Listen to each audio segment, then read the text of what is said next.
சுய விருப்பத்தின்படி செய்யக்கூடிய செயல்கள். இன்னைக்கு நிறைய பேர் வந்து அவங்களுடைய ஆக்டிவிட்டி, டெய்லி ஆக்டிவிட்டீஸ் வந்து அவங்களுக்கு எது கம்ஃபர்டபுளா இருக்கோ, அவங்களுக்கு எது பிடிச்சிருக்குதோ, அதான் இன்னைக்கு நிறைய இடங்கள்ல பார்க்க முடியுது. இன்னைக்கு நிறைய பெற்றோர்கள் வந்து இத ரொம்ப அதிகமா வந்து அவங்க அனுபவிச்சுட்டு இருக்கிறாங்க. ரீசென்ட்டா வந்து ஒரு நியூஸ்ல வந்து ஒரு ஒரு அப்பா வந்து அவரு அது அப்படி கதர்றாரு. அம்மா அழுறது அப்படின்றது நிறைய இடங்கள்ல பார்த்திருப்போம். அப்பா வந்து கதர்றாரு, "என் பிள்ளை ஏமாத்தி கூட்டிட்டு போயிட்டாங்க" அப்படின்ட்டு. அந்த பிள்ளை செய்த செயல் என்ன? எனக்கு எங்க அப்பா அம்மாவை விட இவன் தான் ரொம்ப முக்கியம் அப்படின்ட்டு போனது. அவங்க அப்பா அப்படி கதறி அழுதுகிட்டே வந்து ஒரு பாலிமர் நியூஸ்ல நீங்க பார்த்திருப்பீங்க. கதறி அழுதுகிட்டே காட்டுற என் மகளை வந்து ஏமாத்தி கூட்டி லண்டனுக்கு படிக்க அனுப்பிச்சிட்டேன்.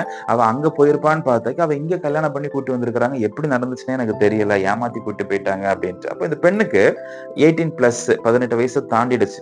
18 வயசு தாண்டினவங்களுக்கு இன்னைக்கு எல்லாருக்கும் சொல்லக்கூடிய ஒரு ஒரு ஒஸ்ட் கண்டிஷன் என்ன அப்படின்னா 18 வயசு தாண்டியாச்சுனாக்கி நீங்க உங்க விருப்பத்தின்படி நீங்க யாருனாலும் கல்யாணம் பண்ணிக்கலாம். அந்த பேரண்ட்ஸ் கூட தடை பண்ணக்கூடாது, தடை பண்ண முடியாது அப்படின்ற ஒரு ஒரு விஷயத்த சொல்லி இன்னைக்கு வந்து நிறைய பேர் வந்து மாத்தி அனுப்பிட்டு இருக்கிறது வந்து இன்னைக்கு கவர்மெண்ட் கூட செய்யக்கூடிய ஒரு காரியமா தான் இருக்குது. சோ இன்னைக்கு ஆண்டவர் அந்த செயலை வெறுக்கிறார். சுய விருப்பத்தின்படி நீங்க செய்யக்கூடாது, சுய விருப்பத்தின்படி நீங்க வாழக்கூடாது அப்படின்ட்டு ஆண்டவர் இன்னைக்கு விரும்புறாரு. அதனால உங்களுடைய சுய விருப்பத்தின்படியான அந்த வாழ்க்கையை வந்து நீங்க கொஞ்சம் நீங்க கண்ட்ரோலுக்குள்ள கொண்டு வாங்க. உங்க விருப்பத்தின்படி நீங்க செய்யாதீங்க. ஒரு செயல் அது மற்றவங்களை எந்த அளவுக்கு பாதிக்குது அப்படின்றது நம்மளுக்கு தெரியாது. நீங்க செய்யக்கூடிய ஒவ்வொரு காரியமா இருக்கட்டும், எனக்கு இது பிடிக்கலங்க அப்படின்ட்டு நீங்க ஒதுக்கி வைக்கிறது வந்து மற்றவங்க ஆசாசியா உங்களுக்காக ஏதோ ஒண்ணு பண்ணியிருந்திருப்பாங்க. அது எனக்கு பிடிக்கலங்க அப்படின்னு சொல்றது. அதே மாதிரி ஒருத்தவங்களை பார்த்து பேசும்போது ஏன் இப்படி இருக்கிறீங்க? ஏன் ஏதோ ஒரு ஒரு ஒரு ஒரு ஒரு செயல் நீங்க செய்யக்கூடியது வந்து மற்றவங்களை வந்து எந்த அளவுக்கு பாதிக்குது அப்படின்றத நான் பார்க்கணும். அப்போ சுய விருப்பத்தின்படி நீங்க செய்யக்கூடிய செயல்கள் இன்னைக்கு நிறைய பேர் வந்து உங்களை வெறுக்க வச்சிருக்குது. நிறைய பேர் இன்னைக்கு பாத்தீங்க அப்படின்னா தமிழ்நாட்டை பொறுத்த வரைக்கும் வெள்ளை ட்ரெஸ் போடுறது அப்படின்றது வந்து இன்னைக்கு ஒரு அபசகுனமா பாக்குறாங்க. விதவைகளை தான் அப்படி பார்ப்பாங்க.